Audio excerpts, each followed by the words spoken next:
Hello and welcome back to the e-commerce Brain Trust podcast. I'm your host, Kiri Masters, Head of Retail Marketplaces Strategy at Acadia, and I am joined by a fellow Acadia colleague, Damiano Chiarucci. Welcome back to the show, Damiano. Thank you so much. Good to be back. Yeah. So, Damiano, you've been leading our Retail Media Network innovation expansions, which is basically new RMNs that we are expanding to at Acadia. We've serviced Amazon for a long time, 8 years, Walmart for a long time, 5 years, Instacart since 2020, recently Target as well for about a year or so.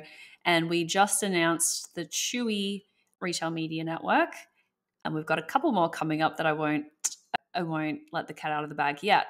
But wanted to get you on the pod to talk about Chewy. And you know, even though it's a crude comparison, we were just talking about this previously about comparing it to Amazon. It's a totally different beast. But since most people are familiar with Amazon advertising, we will make that comparison throughout the episode, but just with the understanding that it's the most easily comparable, even if it's not the most similar. Yeah. A little bit of a caveat there. So yes, today will be all about Chewy. And let's just start with, as a PPC and paid retail media expert, what is some of your high level observations about the Chewy RMN? So straight away, I would definitely think that something very interesting about Chewy is just how specific it is as a retail media network. You're comparing it to Amazon, it's kind of like extracting a category off Amazon. Whereas, Amazon is so vast and it's just, you can almost find anything. Chewy is just hyper specific within that pet retail. And so, I think that brings together a lot of advantages.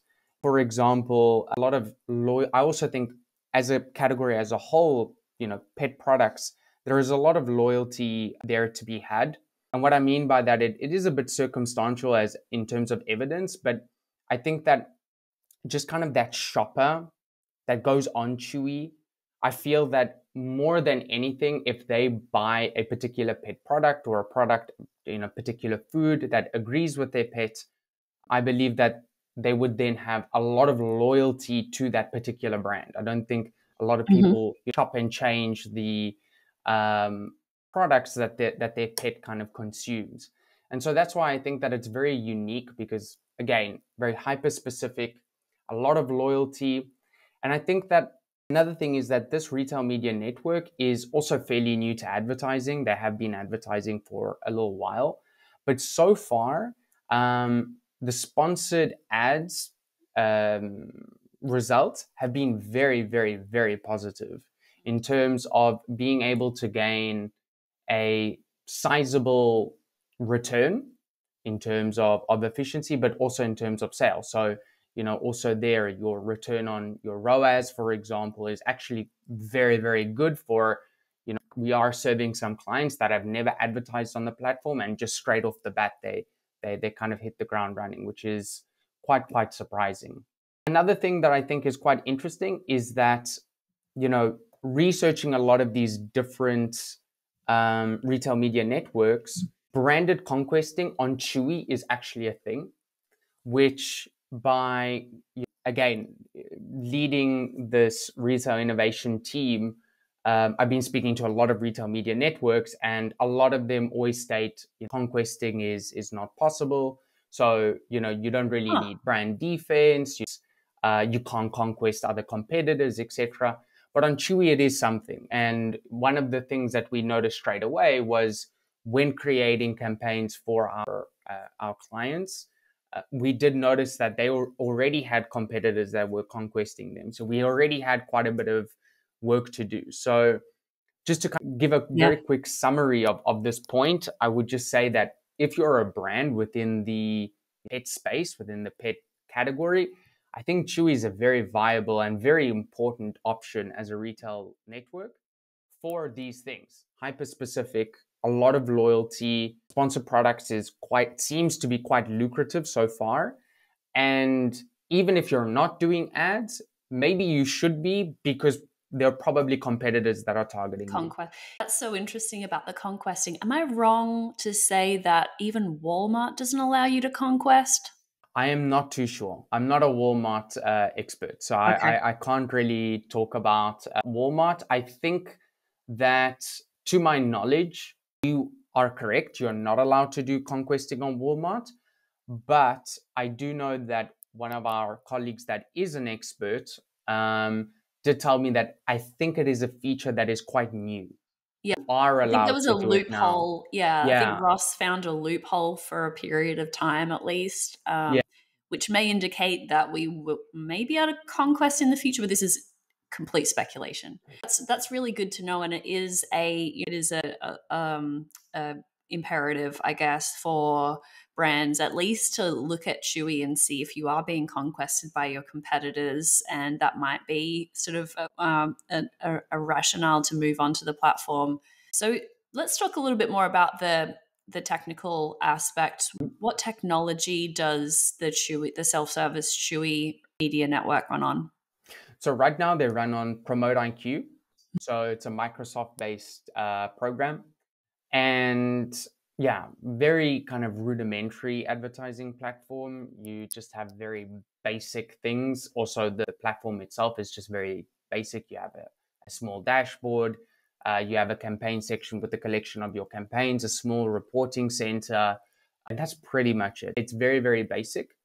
When it comes to the campaigns, normally PromoteIQ does give you a couple of campaign choices. You have what they call PLA, which is product listing ads. And then you also have banner ads, which are very similar to sponsored brand ads. The PLA is very comparable to a sponsored product ad in Amazon. With Chewy, on the other hand, you only have these PLA campaigns, product listing ads, available. So Chewy did mention to me, the reps at Chewy did mention that they do want to launch the banner ads relatively soon.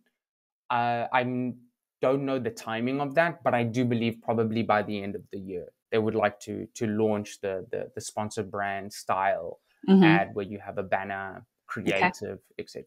And we're using Pacvue as our ad tech tool. Is there any reporting or campaign management features that we can get through Pacvue that go beyond what the native PromoteIQ interface offers? So with Pacvue, of course, you just have a little bit additional, you have a few more types of reporting, but it doesn't really give you any additional reports that are not available within the platform, because it sources all the information from the platform. One thing with Pacvue is you just have the Pacvue features that are more, let's say, Pacvue exclusive. For example, campaign tagging, all the types of taggings and things like that. So you can structure your whole campaign lists in a particular way, however, whichever way you deem fit.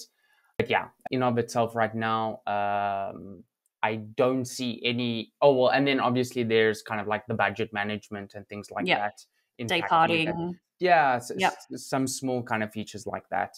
I think that even the campaign tagging, when we talk about the client that we're working with on Chewy is Amazon, we're working with on Amazon as well. And as we're talking about big question that brands have around retail media allocation, how do I allocate now between Amazon and Chewy? How much budget should Chewy get versus Amazon? And that campaign tagging is really helpful to be able to sort of compare more alike, right, between these two different platforms. Yeah, of course. And also, I mean, like you mentioned, the tagging is especially important depending on how you want to really structure your campaigns, in terms of if you want to be a little bit more awareness driven with certain campaigns, you can kind of bundle that up so you have visibility in that performance. Or if you want to be more lower in terms of the funnel, you can also do that and kind of categorize the campaigns in this way. Got it. So what are the audience targeting capabilities like on Chewy? Yeah.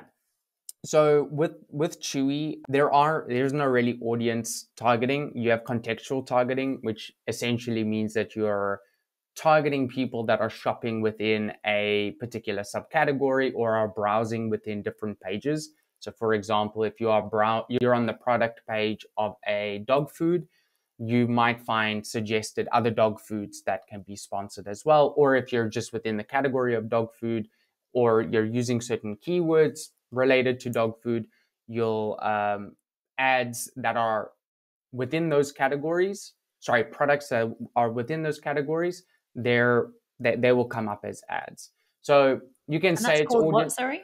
Contextual. Contextual, yep. Yeah. And so you can call it audience. It's kind of like an in-market audience, so people who are in the market for particular products. But yeah, it's just essentially contextual targeting. And the way it works is a little bit different to Amazon. So you can you bid on the SKU level, which in Amazon we don't do. We bid on the keyword level, or we bid on the target level. So even if you're doing contextual ads, you're bidding on the subcategory or category level. Here you bid on the SKU level, and you don't have too much room to play, but you can essentially target your ad in the different categories. Yeah, in the different categories. I'm going to try make it as easy as possible. So if, let's say, you're selling a dry dog food, your product will go in these levels of category. You'll have dog products, then dog food, which will be kind of that subcategory. And then you can say you have a niche category called dry dog food. And you have the ability to bid on however many SKUs you want within those categories. So let's say you have a normal dog food, or let's say you have a senior dry dog food and a puppy dry dog food. Okay, for my senior dry dog food, I can bid $6, and for my puppy dry dog food, I'll bid $4. And then another level of control that you have is you can kind of select or deselect any of these levels of the category. So you can be extremely broad and just go through the dog products. Yep. But that's kind of a little bit more of an awareness play. Or you can be hyper specific and dry dog food, that kind of niche category of dry dog food. So that's kind of how the targeting capabilities work. And how is media buyer, what's the difference between bidding, you said at the SKU level versus at the keyword level, which is the more sort of common thing that we see with other more established RMNs? In practice, what does that mean? How does that change your approach? So bidding at the SKU level or a product level, of course, is a lot broader, right? So if you're bidding for a particular product, the way I would suggest to do it is your better products would have higher bids. Your not so great products will have a lower bid. But you have no control over what particular keyword, because when you bid at a keyword level, you can choose a specific keyword. Now, someone could be searching for grass-fed, dog food. If yours isn't grass-fed and you're still showing up, you can't negate grass-fed, or you can't target that if you are grass-fed. So you can. So this is the thing, is that Chewy also will allow you to add bid modifiers that are keyword-based and negative keywords that are also, obviously keyword-based. So the way the bid modifier works is that you can select a keyword. So let's say, for example, puppy dry dog food. We really want to show up for puppy dry dog food. So I'll insert a bid modifier of 2 for that keyword. So whenever someone searches for puppy dog food, you take your base bid, which I think before we said $4, and you'll multiply it by 2. So it will be, your base bid will be $8. Okay. Chewy works on a second auction model, which means that if the person who comes in second in the auction, you only pay 1 cent or a few cents more than, you won't necessarily pay $8. You can pay a little bit less. Yeah. So Chewy kind of offers the same It's a little bit different. Like you mentioned, what's the difference between a product bidding at the product level versus the keyword level? Chewy kind of gives you both worlds, which is, I guess, great. However, there is no way to see, and this is kind of where that rudimentary, very basic platform is that you have no way of seeing which keywords are targeting, which search terms are targeting, which Amazon obviously allows you to do in very Right. extensive ways. Even if you have these bid modifiers within campaigns, you will have several bid modifiers, or I think you should at least. And So you so won't be able to do any keyword harvesting, basically, or it'll be limited. it will be limited, and then even you won't be able to see the results of Yeah. the keywords that you have. So for example, if you have puppy dry dog food and you say, oh, this is going to be extremely important for my product, it might be performing really badly, but you don't know. Could you in theory set up unique campaigns for a SKU and have just one bid modifier per campaign? Yeah, but like we say in Italian, you're putting too much stuff in the soup. It's a thing that we say. It's like you're making things too complicated, I think, Yeah. because again, even if you have, so let me put it this way: like, the campaign doesn't only run on the bid modifier; it runs on everything else and the bid modifier. So Okay. you can even have a single bid modifier campaign, but then behind the scenes you're probably ranking and paying for another 50 keywords. Right. So still, Yeah. even if you have, unless you do a very laborsome work of doing, as you mentioned, and then you have a very extensive negative keyword list, because this is also a capability on Chewy. They call it block listing. So yeah, you basically block list a lot of keywords. But again, I think that, not too much bang for the buck there. I Okay. think, yeah. Fair enough. This is super interesting. Okay, so besides what we just talked about, any other bid or campaign management capabilities that are unique? No, not that. Nothing that's coming to my mind. Yeah, Any other unique media buying features overall?